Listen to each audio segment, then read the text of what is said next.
अस्सलाम वालेकुम ख़ातिन हज़रात, मैं हूँ इसरार अहमद कसाना। और आज जिस तरह कि मैंने पहले अनाउंस किया था कि आज का जो शो है एक तो बहुत इम्पोर्टेंट है, क्योंकि पाकिस्तान में और कश्मीर में इस वक्त 5 अगस्त शुरू हो चुका हुआ है। और आपको मालूम ही है कि 5 अगस्त को क्या हुआ था। और एक बहुत ही, मैं कहता हूँ कि बहुत ही दर्दनाक किस्म की एक कहानी है, जिसको हमने उसको अनफर्ल होते हुए देखा और बहुत ही खतरनाक तरीके से उसका जो आगाज है वो हुआ। और हमने देखा कि उसके बाद 1 साल हो गया हुआ है। आज पूरा 1 साल हो गया, 365 दिन गुजर चुके हुए हैं कि कश्मीर जो है, जम्मू कश्मीर पूरे का पूरा सफर कर रहा है। और वहां पे डबल लॉकडाउन भी हम देख रहे हैं। और न सिर्फ भारत की सरकार की वजह से मसाइल शुरू हुए, बल्कि साथ साथ कोविड-19 के साथ जो मामला हुआ, उसकी वजह से भी वहाँ पे हालात बहुत ख़राब हो गए और डबल लॉकडाउन की शक्ल जो है वो हो गई। इसमें हम आज गुफ्तगू करेंगे। और जैसे कि आपको पता है कि हमारा जो हफ्तावार प्रोग्राम होता है उसको हमने थोड़ा-सा डिले किया था इसी वजह से। ब्रिगेडियर सैमसन साइमन शर्फ साहब हमारे साथ मौजूद होंगे। लेकिन एक चीज़ आज मैं आपको बताऊँ कि आज एक और वाक़या जो हुआ है लेबनान में, बैरूत में, वो बहुत ही दर्दनाक, बहुत ही अफ़सोसनाक वाक़या हुआ है, जिसमें न जाने अभी तक कितने तादाद में लोग शहीद हो चुके हुए हैं, कितने लोग जो हैं वो ज़ख्मी हैं। पूरे का पूरा शहर जो है वो हिल गया है। और इतना खतरनाक धमाका है ये कि जिसकी अभी तक कोई नज़ीर नहीं मिलती। लोग कहते हैं कि हमने ज़िंदगी में इस तरह का धमाका नहीं देखा। तो इसका अल्लाह ताला करे कि जो कल्प्रिट्स हैं वो सामने आए, क्योंकि अभी तक तो कोई मान नहीं रहा, इसकी ज़िम्मेदारी किसने भी नहीं ली। लेकिन ये है बहुत खतरनाक, इसमें कोई ना कोई पार्टी इन्वॉल्व है। तो देखते हैं कि इसका क्या होता है। लेकिन अल्लाह ताला उनके दर्जात बुलंद करे और लेबनान को इस क्राइसिस में से निकलने की तौफीक दे। वापस हम चलते हैं अपने टॉपिक की तरफ और मैं आपका तारुफ करवाता हूँ ब्रिगेडियर सैमसन साइमन शर्फ साहब के साथ। Good morning sir. Good morning, अस्सलाम वालेकुम। कैसे हैं जी आप? ठीक-ठाक हैं ब्रिगेड साहब? शुक्र शुक्र अल्लाह। ब्रिगेड साहब, एक तो 5 अगस्त का आज हमने करना है, इहाता करना है। दूसरा ये कि 4 अगस्त को एक बहुत ही इम्पोर्टेंट वाक़या हुआ है, और वो ये कि prime minister of Pakistan Imran Khan साहब ने एक नया मैप जारी किया है, जिसको उन्होंने कहा कि ये पॉलिटिकल मैप ऑफ पाकिस्तान है। और उसमें उन्होंने मुख्तलिफ चीज़ें जो हैं वो बताई हैं। उसमें ख़ास तौर पे कि कश्मीर जो है वो मुतनाज़ा इलाका है और वो इंडिया का हिस्सा नहीं है। उसमें मुख्तलिफ जो हैं कराकोरम पास के साथ उसको वो एलओसी को ले गए हैं, वो भी उसके साथ दिखाया गया है। फिर मुख्तलिफ चीज़ें हैं, उसका हम अहाता करेंगे। लेकिन मैं चाहूँगा कि आप थोड़ा-सा उसके बारे में बताएँ कि उसकी इम्पोर्टेंस क्या है और उसकी टाइमिंग जो है, उस हवाले से भी ज़रा आप बता दें।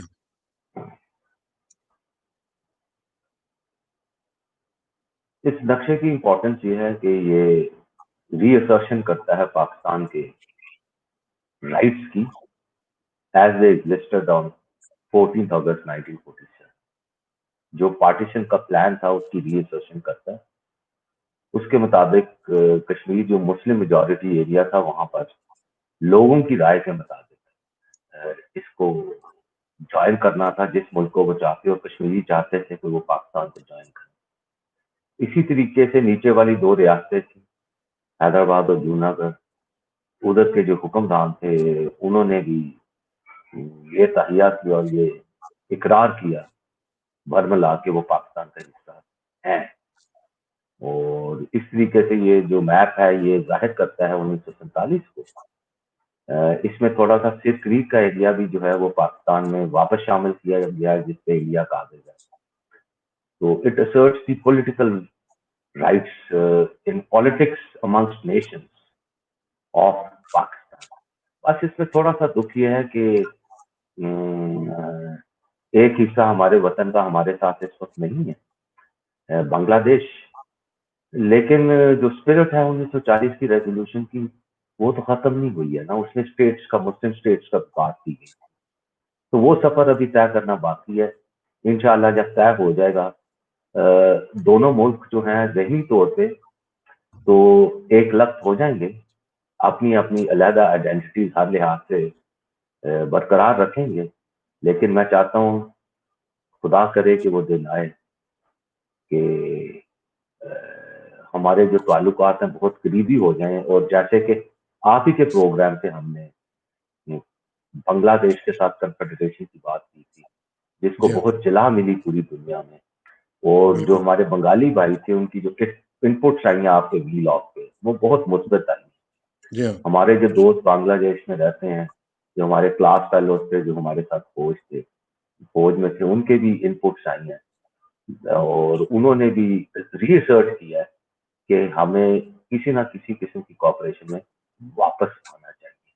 तो इस नक्शे का सिग्निफिकेंस बहुत ज्यादा है। इससे बाउंड्रीज जमीन पे तो चेंज नहीं होंगी, लेकिन हमने पूरी दुनिया को बता दिया है कि हम जो है बिजनेस ऑफ द स्टेट वो किस तरीके से करेंगे। तो इसमें हमने देखा कि नेपाल ने भी एक नया नक्शा हाँ। बनाया था पीछे चंद हफ्ते पहले। उसके बाद अब हमने भी एक नया नक्शा बना दिया है। तो क्या आप ये समझते हैं कि ये जो पिछले साल 5 अगस्त को इन्होंने जो एक्शन लिया था मोदी सरकार ने, ये उसका रिएक्शन है या ये कोई स्ट्रेटेजिक मूव है जी? देखिए, it is from the PMO, prime minister's office. जी ये नक्शा सर्वे ऑफ पाकिस्तान का नहीं है, जी। ये आप जहन में रखें। अगर तो ये सर्वे ऑफ पाकिस्तान का नक्शा होता, जैसा कि हमारी एटलसेस हैं और क्लासरूम्स में, यूनिवर्सिटीज में लटका हुआ होता है पाकिस्तान का, आप देखें तो वो सर्वे ऑफ पाकिस्तान का नक्शा। ठीक ये मेरे ख्याल नेक्स्ट स्टेज पे ये नक्शा जो है सर्वे ऑफ पाकिस्तान नक्शा बन। ठीक है। तो ये लेकिन लेकिन प्राइम मिनिस्टर ने तो ये कहा है कि ये तमाम यूनिवर्सिटीज में, कॉलेजेस में अब यही नक्शा जो है वो पाकिस्तान का नक्शा होगा। हाँ, वो तो जाहिर है नक्शे की जिम्मेदारी तो सर्वे, जियोलॉजिकल सर्वे ऑफ पाकिस्तान की है ना, ठीक। वो तो करेगा। तो इस नक्शे में आपको समझ समझ आती है कि तमाम जो स्टेक होल्डर्स हैं पाकिस्तान में, इंक्लूडिंग द एस्टेब्लिशमेंट, वो इसमें इन्वॉल्व हैं और सारे उसके पीछे खड़े हुए हैं। जी बिल्कुल, all stakeholders are on board, all political parties are on board. ठीक है। अच्छा, एक चीज जो है उसमें खास तौर पे मैं बताना चाहूंगा कि जो फाटा का भी जो इलाका है उसको पहली दफा केपीके में बाकायदा तौर पे दिखाया गया है और उसको जम कर दिया गया है। पहले भी उसके ऊपर तो कानून साजी भी हो चुकी भी है, लेकिन जो मैं देख रहा हूँ कि जो इसका जो एक राइट साइड के ऊपर, टॉप के ऊपर इलाका है शेडेड इन ग्रीन, जिसको टेरिटरी डिस्प्यूटेड टेरिटरी है, और जिसमें ये बताया गया कि इसका जो स्टेटस है वो यूएन सिक्योरिटी काउंसिल की रेजोल्यूशंस के मुताबिक जो है वो तय किया जाएगा। और उसमें हम देख रहे हैं कि फ्रंटियर जो है उसके साथ लिखा गया है कि अनडिफाइंड है। तो इसको अनडिफाइंड क्यों रखा गया है ब्रिगेड साहब? इसलिए कि इसके ऊपर फ्रंटियर एंड डिफाइन जो है, ये चाइना के साथ तो हमने डिफाइन कर ली है ना। जहां तक चाइना आ रहा है, नीली जी ग्रीन लाइन आपको नजर आ रही है, चाइना को टच कर रही है, वहां से रेड हो गई है। जहां रेड और ग्रीन मिल रही है ना, वो है दौलत बेग होल्डिंग। ठीक थोड़ा इस नक्शे के साथ आप ओरिएंटेशन कर लें। अगर आपको दरियाई सिंध नजर आ रहा है तो उसके ऊपर एक लेफ्ट साइड पे एक छोटा सा नुक्ता नजर आ रहा है, ठीक है ना। ये ठीक। एरिया है शियाक का, शियाक के ठीक, मशरिक का रिवर। इलाका है। हाँ, तो इसका जो राइट वाला एरिया है वो एरिया है जिसपे काफी ज्यादा पे चाइना ने कब्जा किया हुआ है। तो दैट ठीक। Is what is undefined. अच्छा, एक और जी। चीज जो इसमें बड़ी सिग्निफिकेंट मुझे नजर आई है वो ये है कि इसमें there is no mention of 1972 Simla agreement. तो क्या आप समझते हैं कि पाकिस्तान ने अब उसको खैरबाद कह दिया है? Is this a policy change? देखें, डिक्लेयर्ड पॉलिसी तो नहीं है, लेकिन कम से कम जो मेरा पॉइंट ऑफ व्यू था, मैंने इस पे आर्टिकल लिखा था अगस्त 2019 में, मोदी जी के एनेक्सेशन के बाद, कि अब तमाम एग्रीमेंट्स खत्म होंगी। जब इंडिया ने ये लेजिस्लेशन पास कर दी, तो all agreements with India legally come to an end now. ठीक।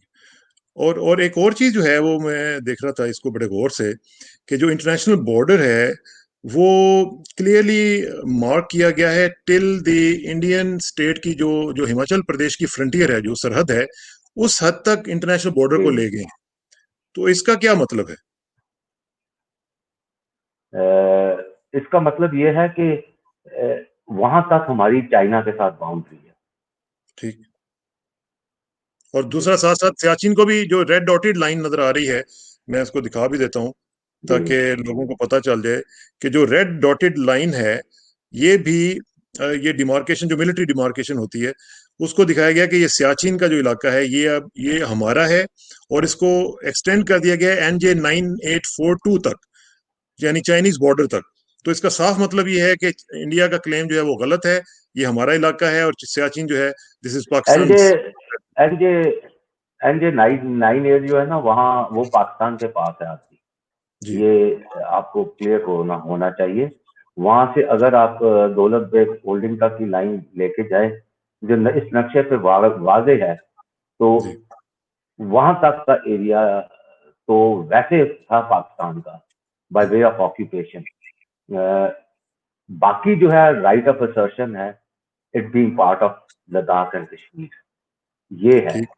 और और साथ जूनागढ़ पे अ, भी और मानवदर पे भी जो क्लेम है वो भी पाकिस्तान ने रीइंफोर्स किया है, जूनागढ़ वगैरह पे।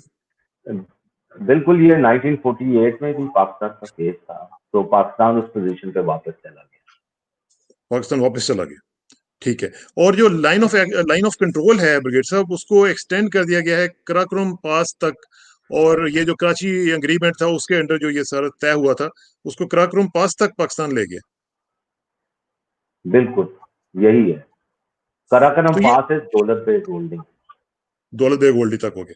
तो ये तो ब्रिगेड साहब, आज आज मोदी गवर्नमेंट क्या फील कर रही होगी पाकिस्तान के इस एक्शन के बाद? बस they must be feeling very frustrated, hmm, और जाहिर है वो भी अपना एक काउंटर नैरेटिव लगाएंगे, लेकिन हकीकत यह है कि कब्जा तो इंडिया के पास है ना, हमने कब्जा तो वापस नहीं लिया। हम्म, वो दिन, जैसे फैज ने कहा, सबा ने फिर सरे जंदा पे आके दस्तक की, हम्म, सहल करीब है दिल को, कहो ना घबराए। तो हाँ, कश्मीर की जद्दोजहद तो जारी है, और इस प्रोग्राम का मेन मकसद ही कश्मीर का है। बेशक, तो बेशक। हमने घबराना नहीं है, और हमने अपनी जद्दोजहद जारी रखनी है। कश्मीरी भाई बहनें, बच्चे, बुजुर्ग पाकिस्तान की जस्तजू में अपनी कुर्बानियां दे रहे हैं, 1 साल से कैद में हैं। हम्म, वो अपने वतन में ही जिला वतन है, और ये जद्दोजहद जारी है। और at the end of the day ये एक सोसाइटियल डायमेंशन है, ये एक मिलिट्री डायमेंशन नहीं है। हम्म, हम्म, तो जो पार्टीज टू द कॉन्फ्लिक्ट है, जैसा कि मैंने मेंटेन रखा है, इसमें पाकिस्तान है, चाइना है, इंडिया है, और सबसे ज्यादा स्टेक हम्म, जो है कश्मीर के लोगों की। 4 पार्टीज टू दिस कॉन्फ्लिक्ट। ठीक बात। अच्छा, ये जो तो इस अब वक्त जो हम थोड़ा सा, सूरत जी, इस वक्त हम जो सूरत हाल देख रहे हैं ब्रिगेड साहब, उसमें मैं चाहता हूँ कि थोड़ा सा हमें ये बताएं। एक तो इसका बैकग्राउंड बताएं पूरी कॉन्फ्लिक्ट का, और दूसरा साथ साथ ये भी बताएं कि ये जो इस वक्त हम सूरत हाल देख रहे हैं, मोदी का माइंड भी थोड़ा सा रीड करने की कोशिश करें, क्योंकि आप तो स्ट्रेटेजिक माइंड है, आप तो समझते हैं इनकी सारी चालों को। थोड़ा सा हिस्ट्री के साथ प्रेजेंट को भी जरा थोड़ा सा लिंक देखें, करके। I request to be given 5-6 minutes जी, sure, without sure. Interruption. India का माइंडसेट जानना जो है ना, हम एज पाकिस्तानी किसी भी लेवल पे इंडिया को समझ नहीं सके हैं। ये हमें एतराफ करना पड़ेगा कि हम इंडिया को नहीं समझ सके हैं, और ये हमारी फीलिंग। उसकी वजह यह है कि जब आप इंडिया की बात करें, तो हमें उन हालात के पस मंजर में देखना होगा, और जियो पॉलिटिक्स के पस मंजर में देखना होगा कि इंडिया प्रेजेंट स्टेट में बना है। So let's go back to the end of second world war. End of second world war में दो निज़ाम दुनिया में तय हुए थे। याल्टा में न्यू वर्ल्ड ऑर्डर तय हुआ था, the American sphere and the Russian sphere. और दूसरा इकोनॉमिक ऑर्डर था जो ब्रेटन वुड्स में तय हुआ था।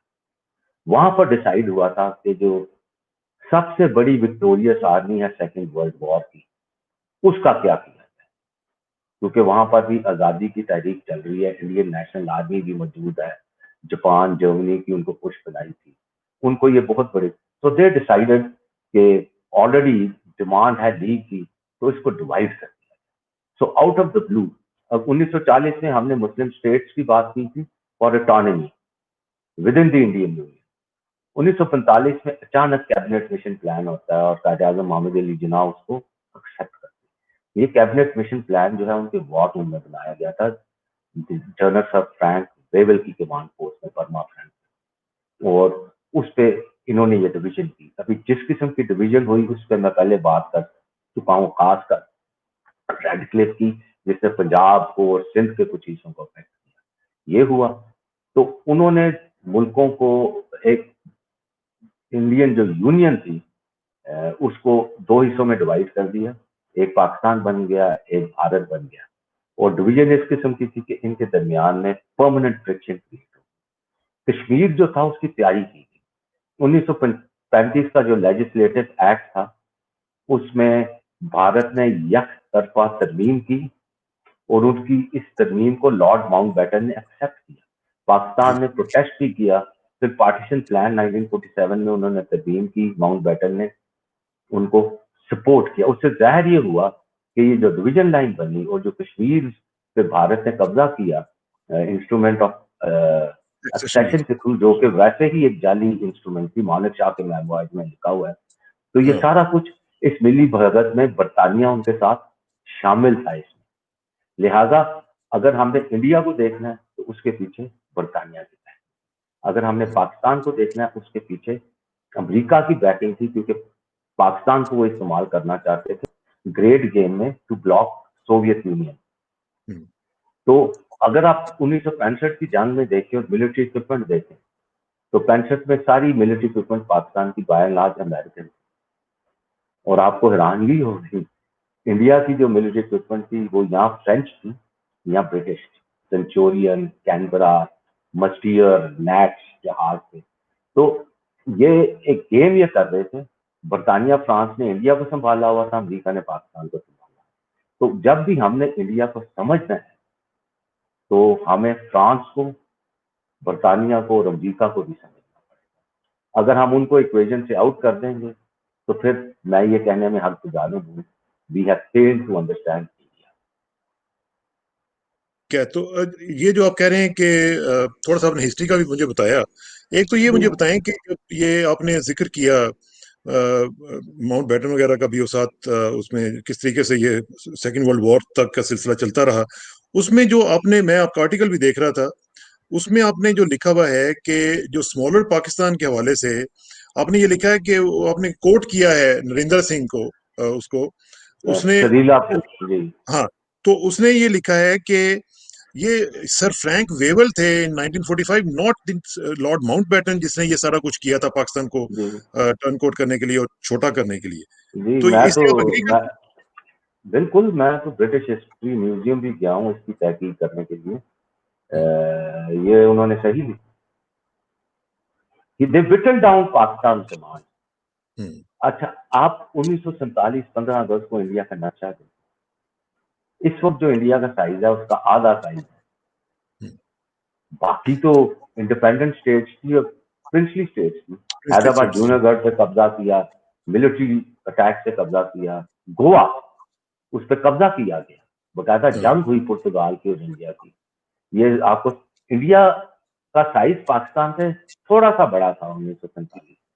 ये तो आस्ता आस्ता, because they thought they are an imperial power and they are an expanding power, they are hegemonic power, वो आस्ता आस्ता कब्जा करते चले गए।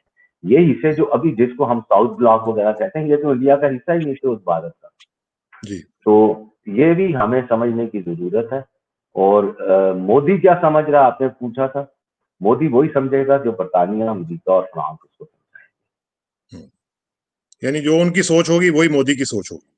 और हमें जो है, इसीलिए मैं पाकिस्तान में एक बहुत बड़ा क्रिटिक हूँ पाकिस्तान यूएस रिलेशन का। इसलिए नहीं कि मैं यूनाइटेड स्टेट्स ऑफ अमेरिका को एक बुरा मुल्क समझता हूँ, मेरी आधी फैमिली वहां रहती है, लेकिन मैं ये समझता हूँ कि इनकी पाकिस्तान के साथ जो भी रिलेशन रह जाए, they will neither be our friends, perhaps they will not be our force. लेकिन हिस्ट्री ने प्रूव किया कि हम्म, 1971 में ये सारे मिल गए थे आपस में। हम्म, तो now coming to Kashmir, I think this is a very important जी, इशू। कश्मीर का इशू भी इसी तरह शुरू हुआ, बहुत पुराना है, 19वीं सदी से शुरू था। लेकिन इसको सबसे ज्यादा जला दिली जब चीफ सेक्रेटरी जो थे यहाँ के, एक बैनर्जी होते थे, बंगाली थे, hmm, he was a Christian Bengali, was chief secretary. उसका दिल तड़पा कश्मीरी मुसलमानों के लिए और उनके हम्म, राइट्स के लिए, और बाकी भी जो कश्मीरी पसमानदा कौमें थी उनके लिए। उस वक्त पंडित थी इनके साथ, ठीक, तो उन्होंने एक रीडिंग रूम बनाया श्रीनगर में। वहां से तरीके आजादी कश्मीर शुरू होती है। फिर 1930 का आपको पता है जो मैसकर हुआ, हाँ, बहुत बड़ा, कश्मीरी नौजवानों को हाँ, शहीद कर दिया गया, अजान हो रही थी उस वक्त। हाँ, सही बात, तो तरीके आजादी कश्मीर में पाकिस्तान बनने से पहले शुरू हो, हम्म, और क्योंकि उस वक्त एंटी कलोनियलिज्म का रिवाज था, तो एक लिहाज से ये एंटी कलोनियल तहरीक भी थी। सिखों को बेचा था ईस्ट इंडिया कंपनी ने ये इलाका, और वो सारा हुआ था, वो भी हिस्ट्री में रिकॉर्डेड है, लेन देन हुआ था। It was, Kashmir was a commodity, it was not a nation. तो ये भी था। लिहाजा जो पहला मैसेकर कश्मीरियों का हुआ है 1947 में, पाकिस्तान बनने से पहले। तो पाकिस्तान का जो लेफ्ट का तबका था, जो कायदे आजम मोहम्मद अली जिन्ना के साथ, जो उससे पहले नेहरू के साथ होते, जिसमें फैज अहमद फैज थे, डॉक्टर एम की तहसीर थे, मियाँ खारुद्दीन थे, अमरोज वाले, पाकिस्तान टाइम्स में प्रोग्रेसिव पेपर्स वाले। ये पूरा तबका कायदे आजम का थिंक टैंक था कश्मीर के ऊपर, ठीक। और कायदे आजम से मुशावरत करके फिर इन्होंने वेपन्स की सप्लाई की। उस वक्त अभी पाकिस्तान बना नहीं था, प्रोसेस जारी थी, और वो सियालकोट के रास्ते वो वेपन्स भी वहां पे जाते थे। और फिर आपको पता है कि श्रीनगर में मैचकर हुआ, स्टेडियम में हुआ, पुंछ में बहुत बड़ा मैच हुआ, जहाँ पर सेकेंड वर्ल्ड वॉर खत्म हो गई थी, तो बहुत ज्यादा कश्मीरी जो तो सेकेंड वर्ल्ड वॉर में इंडियन आर्मी में थे, वो वापस आ गए थे रिटायर होकर। उनको वो लड़ाई करना जानते थे, उनके पास हथियार नहीं। वहां पर बाकायदा एक मुनज़्ज़म मैसेकर किया गया। हिमाचल प्रदेश, जहाँ कश्मीर और वो मिलते हैं, वहां पर एक पूरा काफिला था गुजरों का, जो भेड़ बकरियां लेके थे, उनको किया गया। तो मैंने ये पूरी कैलकुलेशन की है, आज के दिन 6 लाख जानों से ज्यादा जाने कश्मीरी दे चुके हैं तहरीक आजादी। तो हम उन 6 लाख जानों का हमने कर्जा चुकाना है, हमने वो उधार चुकाना है, वो हमारे ज़मीर के ऊपर, हमारी नेशनल लाइफ के ऊपर, हमारे मुल्क के ऊपर, हमारे पॉलिटिशियंस रूलर्स के ऊपर एक बहुत बड़ी अमानत है। 6 लाख जाने हमने उसका चुकाना है हिसाब इंडिया से, हर सूरत में।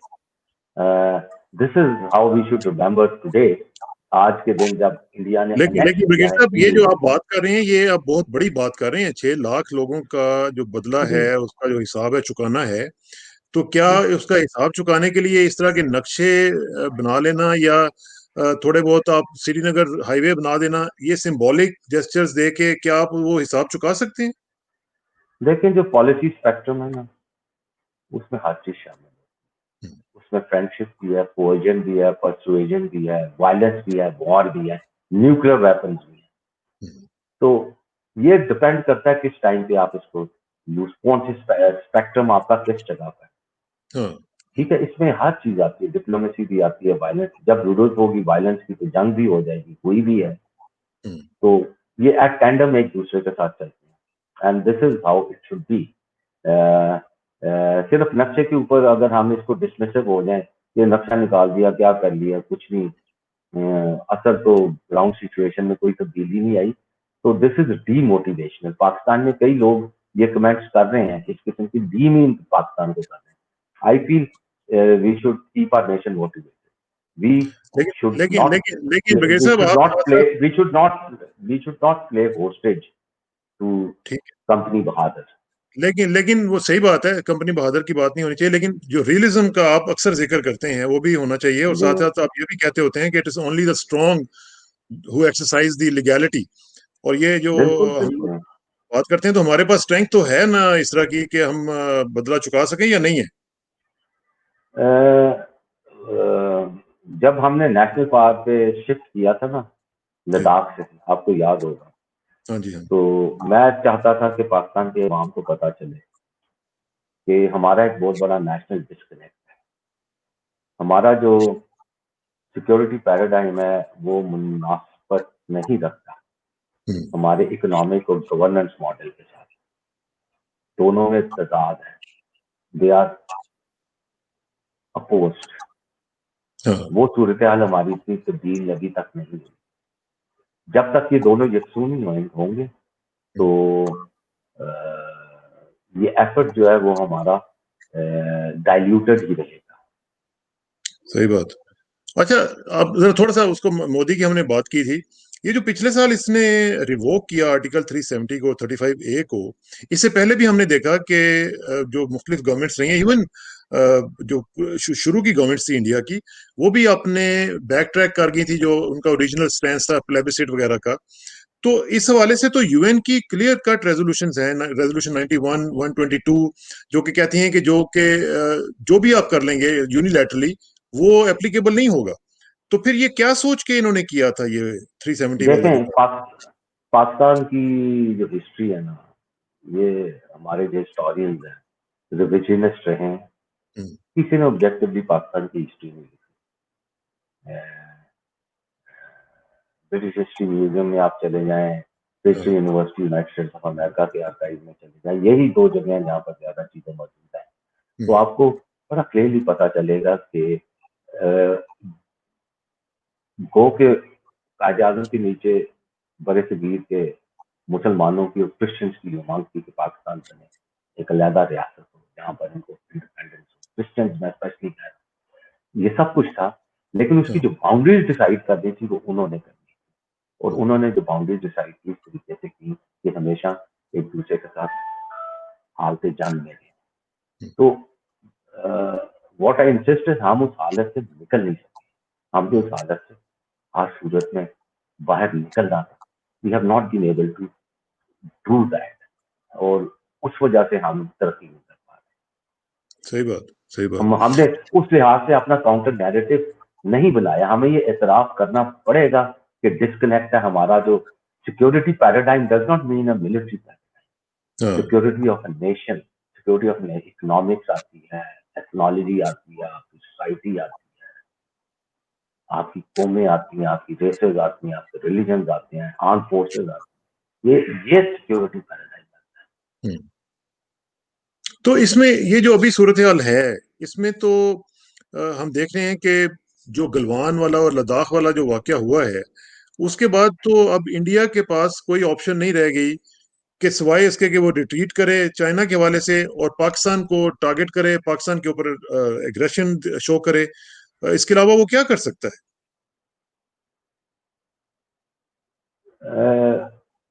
देखें, लास्ट टाइम मैंने आपको कहा था, हो सकता है इंडिया में ये आवाज उठ रही है हम्म, कि अगर चाइना नहीं तो पाकिस्तान के खिलाफ तो कोई हाँ, करे ना स्ट्रेटेजिक स्ट्राइक, सही ताकि बात।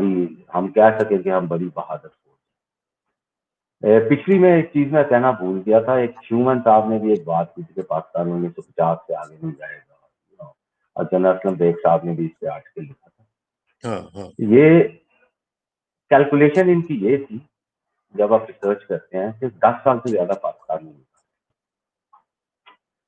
तो लिहाजा 57, 58 में जब इन्होंने देखा कि नहीं, पाकिस्तान तो मजबूत हो गए, हम्म, इनका न्यूक्लियर प्रोग्राम भी शुरू हो गया, इनका स्पेस प्रोग्राम भी शुरू हो गया। खुदा जो है जन्नत दे हुसैन शहीद वर्दी साहब को, who thought like a Pakistani, हाँ, perhaps the only prime minister who thought like a true Pakistani, सही बात। कि हम मजबूत हो। उन्होंने कहा यार ये तो नहीं जाने लगे, ये तो रह जाएगा। That is when it decided plebiscite खत्म, नहीं हाँ, करेंगे। 370 आ गया। एक और आर्टिकल है जो आपने आर्टिकल ऐसे में मैंने कोट किया है, जो कल आपने ब्लॉग पे मैंने पब्लिश किया है, तो 35A आ गया। ये काफी ज्यादा आर्टिकल है, ये सिर्फ 2 आर्टिकल नहीं है। तो दिस एंटायर प्रोसेस स्टार्टेड कि कश्मीर पे मुस्तहकम अपने आप को इंडिया कैसे करे, हम्म, और सेंटर की इंटरवेंशन किस तरीके से की जाए। ये सारा कुछ एक प्रोसेस है लेजिस्लेशन का। इसके साथ साथ यूनाइटेड नेशंस की रेजोल्यूशन भी चल रही है, और वो ठीक। बड़ा क्लियरली एंड में कह देती है, what ever India does constitutionally does not affect the status of Kashmir and 1948 resolution. ये वाहिद हाँ, चीज है जो इस वक्त हमें सपोर्ट कर रही है। And of course China's action in Ladakh, China's action within Ladakh. In Ladakh, बिल्कुल ठीक है, हाँ, बिल्कुल ठीक और है। अच्छा, क्योंकि जी, अगर जी, ये रेजोल्यूशन को खत्म करना चाहेंगे तो चाइना इनको इस रेजोल्यूशन को वीटो करेगा, हर हाँ, दफा वो वीटो। लेकिन मुझे एक चीज बताएं ना ब्रिगेड साहब के, इंडिया जो है वो जो चाहे कर ले, उसने 370 रिवोक किया, 35 रिवोक किया, और उसके साथ साथ वो अटैक करता जा रहा है, कश्मीरियों की तबाही फेरी हुई है, कर्फ्यू के ऊपर कर्फ्यू लगाए जा रहे हैं। अभी भी 2 दिन का कर्फ्यू, वहां पे स्ट्रिक्ट कर्फ्यू चल रहा है। 10 तारीख को आपको पता है कि वहां पे एक बहुत बड़ा इज्तिमा होने जा रहा है। आपको कुछ अंदाजा है कि वहां पे तमाम सेक्रेटरीज, तमाम फेडरल सेक्रेटरीज, प्रोविंशियल सेक्रेटरीज वहां पे बुला लिया गया है, और 10 तारीख को कोई खास किस्म का कोई एक्शन लेने जा रहे हैं वो वहां पे कश्मीर में। वो अब क्या होगा उसका हमें नहीं पता, लेकिन आज का दिन जो था वो उन्होंने राम मंदिर के हवाले से मुख्तस कर दिया। द वेरी फैक्ट कि उन्होंने इसको डाइवर्ट करने की कोशिश की, इसका मतलब है कि इंडियन एस्टेब्लिशमेंट जो है ये ऑन द रिसीविंग एंड है। वो नहीं चाहते कि ये पूरी दुनिया को पता चले कि कश्मीर में क्या हो रहा है। Do you agree with it? देखिए, इंडिया इंडिया क्यों ऐसे कर लेता है, वही बात होगी ना, वही बात मैंने भी शुरू में की थी। हम इंडिया को समझते हैं, जब हमने इंडिया को समझना है तो फिर समझने के लिए हमें फ्रांस, ब्रिटानिया और अमेरिका का साथ, हम्म, जब उसको हम इसमें कोऑप्ट कर लेंगे हमें पता चलेगा कि इंडिया क्यों इलीगल काम क्यों करता है, लिजिटिमेसी को क्यों चैलेंज, उसके पीछे पावर है। हम्म, पहले तो रूस की उनके साथ होता था, अब नहीं है। तो उस क्योंकि उनके पीछे पावर्स हैं, लिहाजा they can train new rules. ये हमारे और आपके उस्ताद मोहसेंटो साहब ने कहा था कि जो मुल्क पावरफुल है उनके लिए कोई लीगल डायमेंशन नहीं, वो अपने सही रूल्स बात। फ्रेम करते हैं। तो this is why they now coming to this. I was following feeds from my friends in India, उनसे इतनी अभी कम्युनिकेशन तो नहीं होती। हम्म, बड़े बड़े कुछ कश्मीरी लीडर्स हैं वहां पर जो मेरे दोस्तों में शामिल हैं, उनको रिलीज कर दिया। हम्म, ठीक है ना, उन्हें क्यों रिलीज किया? हम्म, कुछ थे जिन्होंने बीजेपी की हुकूमत के साथ इल्हाक भी किया। Why have they been released? हाँ, सर्टनली जो कश्मीरी लीडरशिप है, इसमें कुछ लीडरशिप जो कश्मीर की कॉम्प्रोमाइज्ड है हम्म, बीजेपी के साथ और इंडिया के साथ। एक तो वो लीडरशिप थी जो कांग्रेसी थी, हाँ, अब्दुल्ला फैमिली, मुफ्ती, महबूबा मुफ्ती अनदर। एक वो है जिसने बीजेपी के साथ इलाज किया था, मैं नाम किसी का नहीं लेना चाहता हूँ हाँ, क्योंकि हाँ, हो सकता है उनके पास जगह बहुत सांगो, कल को वही हमारे हीरो। उनको भी रिलीज किया गया। हाँ। There is certainly something to put, लेकिन ये बड़ी एक होंडी किस्म की चाल होगी जो भी होगा। हम्म। तो ब्रिगेड साहब, आज जरा थोड़ा सा मुस्तकबिल का जरा मुझे नक्शा बताएं। एक तो नक्शा आज हमने शो किया है, दूसरा जरा आप अपना नक्शा मुझे बताएं कि मुस्तकबिल में अब आप क्या देख रहे हैं कि ये 370 वाला भी चक्कर हो गया, आज एक साल मुकम्मल हो गया है, हमारे पास और कोई ऑप्शन नहीं है सिवाय हम के स्टेटमेंट्स दे दें, और कुछ हम कर नहीं सकते। लेकिन चाइना की वजह से मैं देख रहा हूं कि हमारे अंदर एक स्ट्रेंथ फील हो रही है। चाइना की वजह से हमारी एस्टेब्लिशमेंट के अंदर भी एक स्ट्रेंथ फील हो रही है। कितना बड़ा फैक्टर है चाइना इस वक्त पाकिस्तान इंडिया रिलेशनशिप में? देखिए, चाइना का पाकिस्तान के साथ कोई टेरिटोरियल डिस्प्यूट नहीं है। ठीक, जी। डिस्प्यूट अराइज होगा जब कश्मीर आजाद होगा और उस हम्म, बाउंड्री की सेटलमेंट होगी जिसका आप कह रहे थे अनडिफाइंड बाउंड्री। ठीक, हम्म, उस सेटलमेंट में Pakistan will also be in a position to give and take with China. ठीक। जब तक वो सिचुएशन नहीं आती, शहर करीब है, दिल को हम्म, कहो ना घबराए, हम्म, जब तक वो सिचुएशन नहीं आती तो चाइना की ग्रिप है इंडिया के ऊपर हम्म, ईस्टर्न लद्दाख। वो उनकी मूवमेंट्स को कंट्रोल करता है और उस लीवरेज को इस्तेमाल करके चाइना जो है हर सूरत में इंडिया को फ्लेक्सिबल करेगा, उन्हें बावर कराएगा कि अमेरिका की तरफ मत देखो, हमारे साथ कॉपरेशन। ये लीवरेज जो है ये पाकिस्तान के हाथ में भी जा सकता है मिलिटरीली, और पाकिस्तान के खिलाफ भी जा सकता है। अगर इस लीवरेज पे इंडिया इंक्रीज कर जाता है और चाइना के साथ वो इकोनॉमिक कॉपरेशन बहाल कर लेता है, और वॉल्यूम ऑफ ट्रेड चाइना का इंडिया के साथ कहीं ज्यादा है volume of trade with Pakistan. ठीक, जो इंफ्रास्ट्रक्चर चाइना ने भारत में डेवलप किया, गुजरात मिरेकल में चाइना का बहुत बड़ा हाथ है, बहुत आपके बड़ा। जहन में रखो। हम्म, उनकी इंडस्ट्री में जगह जगह चाइनीज कंपनियां घुसी हुई हैं। ठीक, तो even China has a very big stake hmm, in India, और अगर इनकी कॉपरेशन आ जाती है, ठीक है ना, that will become an irritant in Pakistan China. Hmm. ये तो आप देन तो में रखें।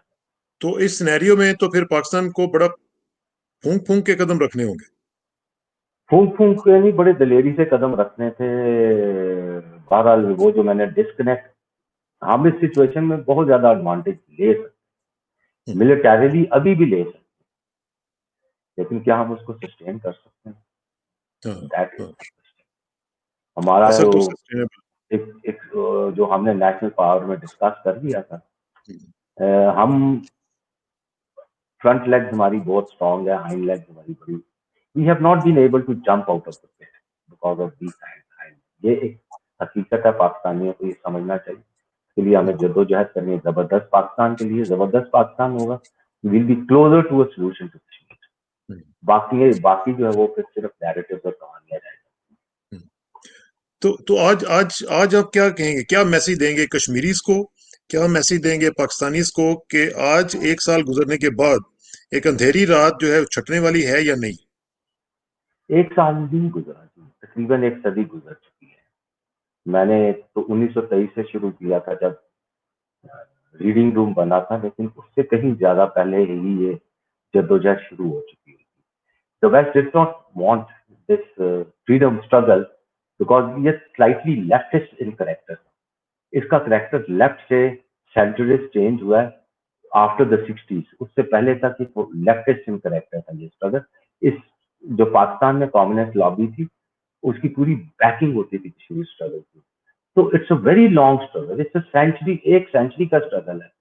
कई पाकिस्तान में जो अपोलोजिस्ट हैं वेस्ट के, वो कहते हैं कि कश्मीरियों ने तो कुछ किया नहीं, उन्होंने क्या कुर्बानी दी। मैं कहता हूँ 6 लाख जाने कुर्बान कर, और क्या कितने करें? लोग अपाहज हो गए, कितने बच्चे और नौजवान अंधे हो गए। ये छोटी कुर्बानी है। जब आप तारीख लिखेंगे, मेरे ख्याल में तो ये कुर्बानी करीब करीब वियतनाम और अफगानिस्तान से चली गई। इतनी बड़ी कुर्बानी। तो हम तो उनके लिए दुआ करते हैं, उनके साथ खड़े हुए हैं, जब हमारी जरूरत होगी हर महाज पे उनके साथ खड़े हैं। और इंशाल्लाह एक दिन आएगा, but that day to come we have to be a very strong country. मैंने बताया दूसरी तरफ बैलेंस ऑफ पावर क्या है।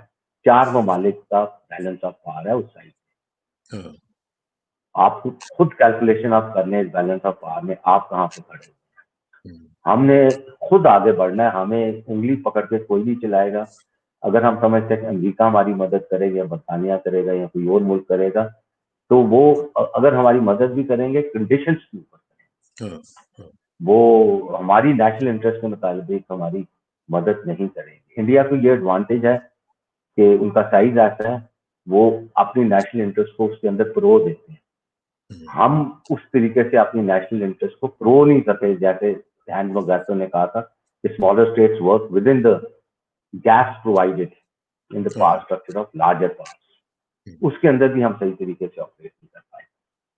बहरहाल इस वक्त हमारी फॉरेन पॉलिसी सक्सेसफुल जा रही है, खुदा का शुक्र है, बहुत अच्छी जा रही है। We have established good relation. Bangladesh की शुरुआत है, चाइना हमारे साथ है, टर्की के साथ बहुत पेशरफ्त हुई है। I pray and hope Iran के साथ भी हो। इसी तरह दूसरे कुछ और ममालिक भी आस्ता आस्ता हमारे साथ मिलेंगे, तो things will be better for us too. Kashmir का जो मुकदमा हमने लड़ना है उसकी हम वकालत सही तरीके से कर सकें, जंग के मैदान में भी और इकॉनमी के मैदान। आपने शुरू में ब्रिगेड साहब जब बात शुरू की थी तो आपने ये कहा था कि ये नक्शा इनकम्प्लीट है जब तक कि बांग्लादेश इसमें नहीं आता, और वो एक आपने पहले भी कन्फेडरेशन की भी बात की थी। तो हसीना वाजिद साहबा की तरफ से भी इशारात आ रहे हैं, उनके वजीर खारजा की तरफ से भी बात की गई है पाकिस्तान के हवाले से, और उन्होंने स्नब किया है इंडिया को। कितनी बड़ी डेवलपमेंट है ये आपकी नजर में? आई थिंक इस पे हम थोड़ा सा ओवर जॉय फील ना करें, क्योंकि these are relations among nation states. ठीक। वी हैव टू रिकॉग्नाइज कि हम अगर बांग्लादेश से दोस्ती चाहते हैं तो दोस्ती चाहते हैं as a nation state, not as part of Pakistan. लेकिन जो टू नेशन थियरी है वो इसमें जिंदा रहे। बांग्लादेश का इस्लामी तशक्कुस जो था वो बरकरार रहा है 71 के बाद। तो इस फ्रेमवर्क के अंदर हमने उनके करीब आना है। हम उस फ्रेमवर्क की बात नहीं कर रहे जहां वेस्ट पाकिस्तान ईस्ट पाकिस्तान को, ये बुनियाद बराबरी की बुनियाद पे होगा।